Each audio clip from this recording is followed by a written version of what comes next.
Garotada para os clássicos diante do Vasco e Fluminense. Meus amigos, torcedor do Flamengo, tá suando um pouquinho nesse começo de temporada, né? A gente imaginava que após aquele ano de 2025 maravilhoso, 2026 poderia começar de maneira tranquila, com águas rasas. Entretanto, não. O Flamengo corre algum risco de não se classificar para as quartas de final do Cariocão. Vocês já imaginaram o Flamengo ficando abaixo dos 8 primeiros colocados do Campeonato Carioca? Isso pode acontecer por conta dessa garotada aí da base do Flamengo, do Sub-20, que tem começado o ano de maneira melancólica. Rapaziada, os rumores aí na internet apontam que o Flamengo deve ir sim com a garotada para os clássicos diante do Vasco na quarta-feira agora e diante do Fluminense no fim de semana seguinte.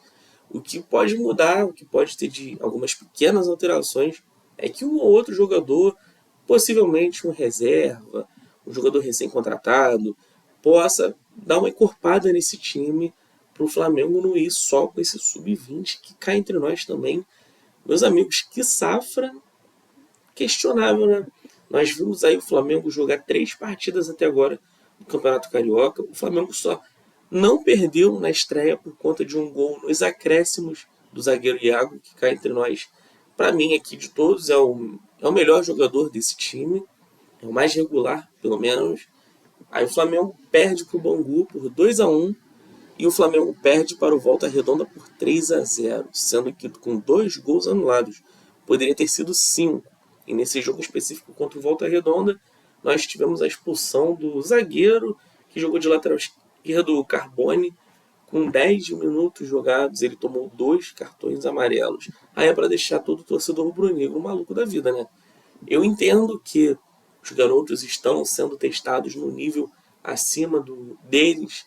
Eu entendo que é uma pressão quase que gigantesca jogar no Flamengo no Campeonato Carioca, defender o Flamengo, atual campeão de tudo, jogando contra times de menor investimento, mas times que já estão treinando há mais tempo, que muitas das vezes começaram a pré-temporada lá em novembro, em dezembro, enquanto o time do Flamengo só foi começar nas primeiras semanas de janeiro, mas como sim outros anos a base do Flamengo sustentava esse começo de Cariocão, esse ano nada tem adiantado. E como eu já falei em outro vídeo, não adianta nem justificar de que esses daí eram os grandes destaques do Flamengo, campeão da Libertadores, campeão do Intercontinental, sub-20, que não é. A grande maioria que era destaque já saiu do clube. Eu consigo citar 2 aqui, o Lohan e o Matheus Gonçalves, que já estão no futebol europeu ou no futebol árabe. Então, boa parte desse elenco aí ou era coadjuvante ou veio do sub-17. Então, a ver como vai ser essa transição aí. Imagino eu que, isso aqui não é informação, é puro achismo meu, que nomes como, por exemplo, o Vitão, que acabou de chegar ao zagueiro, que o André, goleiro, talvez agarre no clássico, que talvez a gente tenha algumas reservas ali, um Everton Cebolinha, talvez, um De La Cruz. O Flamengo tem o volante Alan, enquanto não saiu, Everton Araújo. Enfim, o Flamengo vai dar uma encorpada nesse time aí, assim, espero, porque o Vasco ontem, o Fernando Diniz já disse que a ideia do Vasco é ir com os titulares. O Vasco muito provavelmente tende a ter até dependendo da transição do Flamengo, um certo favoritismo. Se eu acho que o Flamengo for com as reservas, o Flamengo já é favorito, mas se botar 2, 3 e o resto garotada, aí eu acredito que o Vasco é o favorito de momento e isso compromete muito o futuro do Flamengo no Cariocão. Ah, mas não é importante o Cariocão. Eu entendo, rapaziada, mas ninguém quer perder clássico. Ninguém quer perder jogo. Além do mais, o Flamengo, como eu disse para vocês, pode perder a classificação e se o Flamengo não passar de fase, vai ter que jogar o quadrangular contra o rebaixamento. E aí imagina a pressão desnecessária. Óbvio que o Flamengo não vai cair, óbvio que o Flamengo não será rebaixado no Carioca, mas já é uma pressão. E se os jogadores do time principal estariam voltando de férias, geralmente com a cintura um pouco engessada, né, com aquela falta de ritmo, aquela coisa toda, já os caras já vão ter que voltar decidindo o jogo, já vão ter que jogar com a pressão aqui, sem margem de erro. Então é uma pressão desnecessária.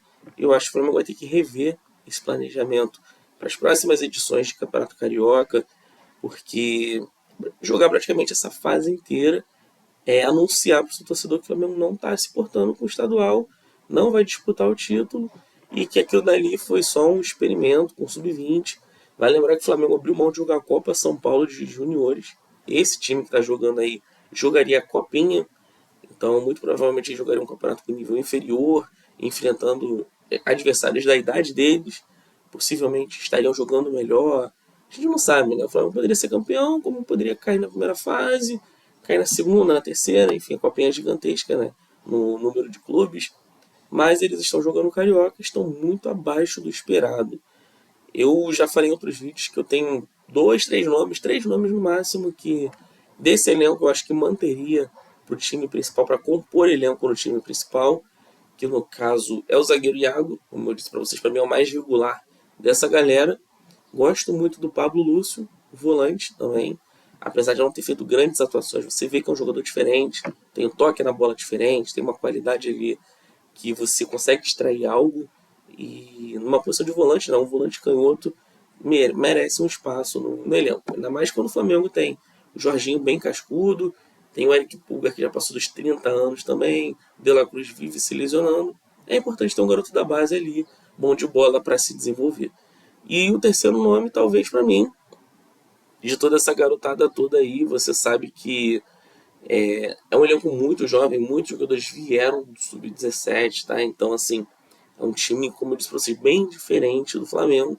Mas talvez esse terceiro nome seja o Joshua, que é um atacante que até pouco tempo atrás estava no Sub-17, fazedor de gols natos, já fez gol no profissional do Flamengo, fez gol na Copa do Brasil contra o Botafogo da Paraíba. O Joshua também, para mim, seria o terceiro nome ali. Talvez para compor elenco, entrar um jogo aqui, outro lá. Mas de resto, eu acho que ainda tem muita coisa a ser desenvolvida para o sub-20.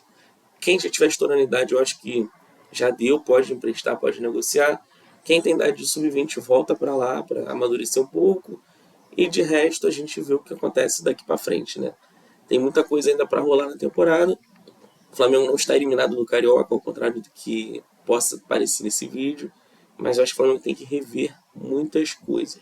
E se o Flamengo vai entrar com essa garotada para o sub-20, diante do Vasco, diante do Fluminense, sabemos que a chance de vitória é bem pouca. E com isso a classificação praticamente está nula. O Flamengo abriu mão do Campeonato Carioca, pelo menos essa é a sensação. Nem o Felipe Luiz estaria treinando o time.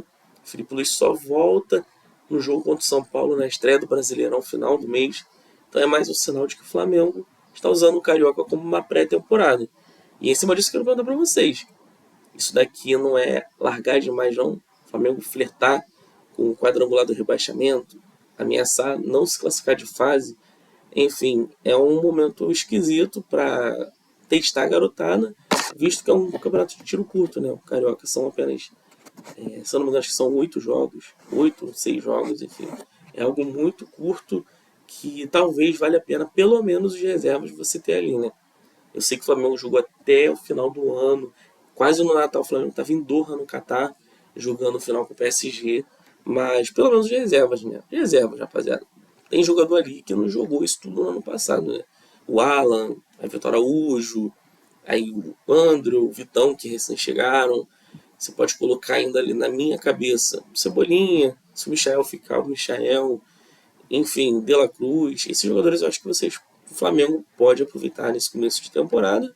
E daqui a pouco volta o time principal, volta as Ferraris, e aí o Flamengo naturalmente volta a ganhar, como o torcedor imagina.